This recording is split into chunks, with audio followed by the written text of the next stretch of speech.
Assalamualaikum warahmatullahi wabarakatuh. Kami mahasiswa jurusan Kesehatan Masyarakat Universitas Negeri Gorontalo ingin menampilkan sebuah video tentang advokasi kesehatan dengan mengambil topik kenaikan tarif iuran BPJS Kesehatan. Selamat menonton.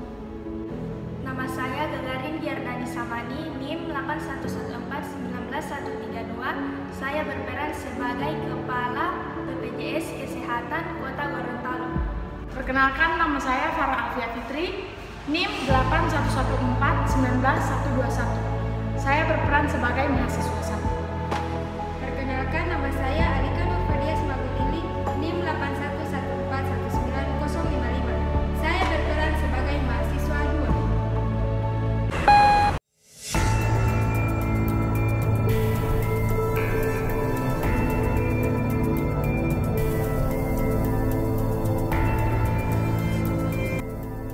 Belum lama ini, Presiden Joko Widodo resmi mengeluarkan peraturan Presiden tentang kenaikan tarif iuran BPJS Kesehatan.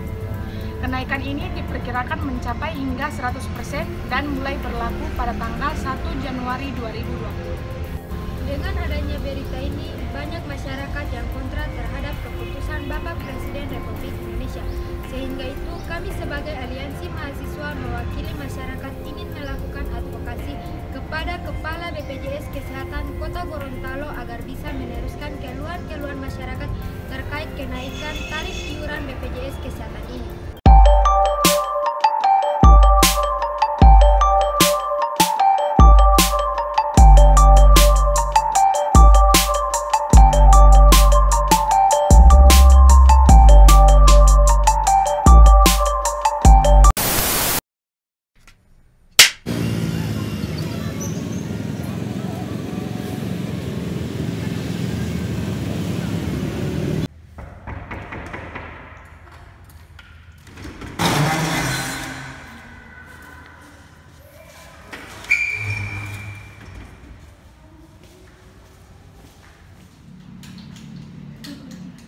Permisi Bu, silahkan.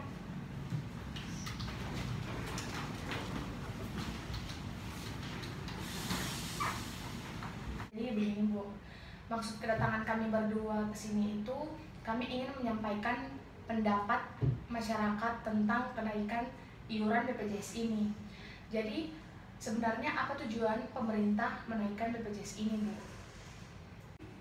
Sebelumnya, tujuan pemerintah mengeluarkan kebijakan ini bukan tanpa alasan yang jelas. Tetapi di sini tujuan utamanya itu kembali lagi kepada masyarakat. Nah, tujuan dari pemerintah menaikkan iuran ini untuk memperbaiki ekosistem jaminan kesehatan nasional. Penyesuaian jaminan kesehatan nasional ini tujuannya untuk lebih mengembangkan program kesehatan dan juga dapat berkesinambungan. Selain itu juga untuk dapat memperbaiki pelayanan kesehatan agar lebih tepat waktu dan juga lebih berkualitas untuk masyarakat.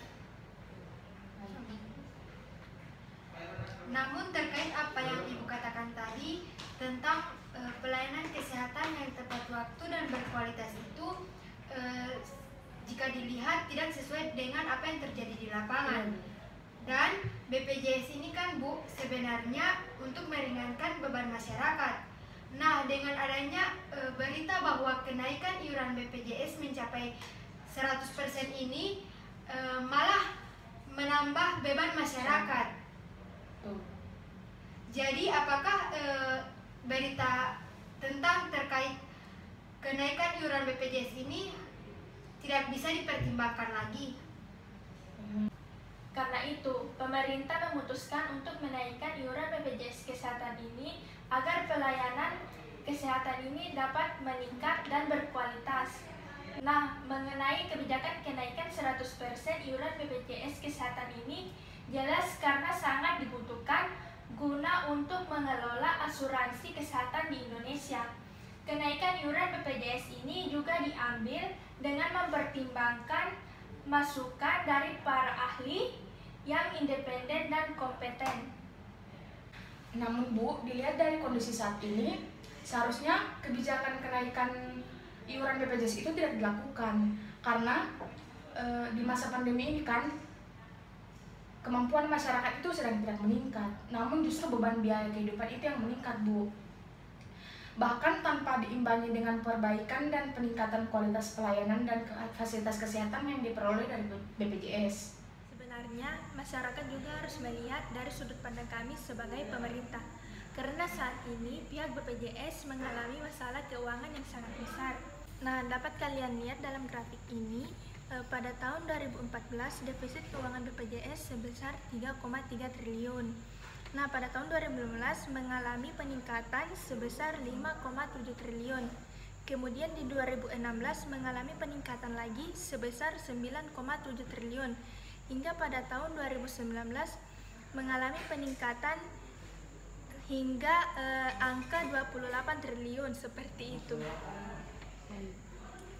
Jadi mengapa defisit BPJS Kesehatan di setiap tahunnya itu mengalami peningkatan yang signifikan? Apa sebetulnya yang menjadi penyebabnya? Dapat kita lihat kembali dalam grafik penyakit penyebab defisit BPJS Kesehatan. Di urutan pertama ada penyakit jantung sebesar 7,7 triliun. Kemudian kedua ada gagal ginjal sebesar 1,8 triliun. Kemudian selanjutnya ada penyakit stroke sebesar 1,9 triliun dan ada beberapa penyakit lainnya. Sehingga total proyeksi defisit BPJS Kesehatan dari semua penyakit sebesar 32,8 triliun. Jadi seperti itu. Nah, jika masih banyak masyarakat yang merasa terbebani akan kebijakan ini, masyarakat tersebut dapat melakukan penyesuaian sesuai dengan kesanggupan masyarakat itu sendiri. Jadi begini, Bu, berarti kesimpulannya kenaikan iuran BPJS ini terjadi selain untuk meningkatkan pelayanan kesehatan, hal ini juga terjadi karena tingginya defisit keuangan proyeksi dari BPJS Kesehatan karena menangani penyakit-penyakit yang terjadi pada masyarakat. Sehingga di sini, Bu, kami ingin memberikan seperti jalan tengah untuk menangani, untuk mengurangi lah atau membatalkan kalau bisa, Bu, untuk membatalkan kebijakan tentang kenaikan iuran BPJS ini. Seperti pemerintah itu melakukan promosi kesehatan kepada seluruh masyarakat. Jadi seluruh masyarakat yang ada di Indonesia itu menerima pendidikan atau pembelajaran tentang promosi kesehatan, tentang pentingnya kesadaran diri akan kesehatan. Kemudian seperti contohnya jika masyarakat mengalami sakit, seharusnya tidak langsung kepada kuratif, tetapi lebih mendahulukan preventif, yaitu mencari apa penyebab penyakitnya, begitu. Tidak langsung harus kepada langsung mengobati. Jadi jika terus mengobati maka semakin banyak pengeluaran yang akan dikeluarkan. Menurut kami itu yang bisa kami sampaikan terkait dengan pendapat masyarakat atau pendapat kami tentang kenaikan iuran BPJS ini, Bu. Sehingga kami berharap Ibu dapat meneruskan aspirasi-aspirasi masyarakat terkait kenaikan iuran BPJS ini. Ya. Baik, terima kasih atas masukan-masukan kalian.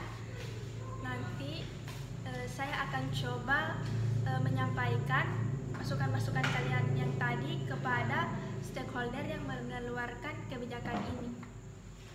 Baik, Bu. Baik, Bu, terima kasih atas waktu yang diberikan kepada kami.